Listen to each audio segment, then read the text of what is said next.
after a period of about 25 years of war between the Chamorros and the Spanish, the surviving Chamorros were relocated into these newly created Spanish villages. And they were brought over out of their villages and moved from throughout the Mariana Islands, except for the people on the island of Rota. They were allowed to remain. But everyone from all of the northern islands and the people even from throughout Guam were forcibly relocated and forced to build these new villages where the church would be in a very prominent position and the houses would all be very close together.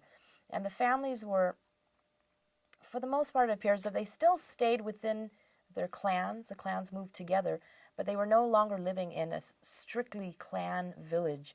Now it was a combination of clans living close to the church. And in order to maintain the connections to the original land, the ancestral land, families began using that land as ranches, or they called the lantu.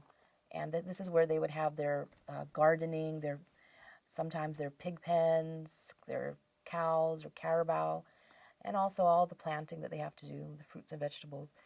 And therefore, there were, in a sense, two residences. You had your home in the village, and you had to be there, especially on weekends because of Mass and any kind of church obligations like weddings, baptisms, funerals, which are usually on Saturdays and Sundays.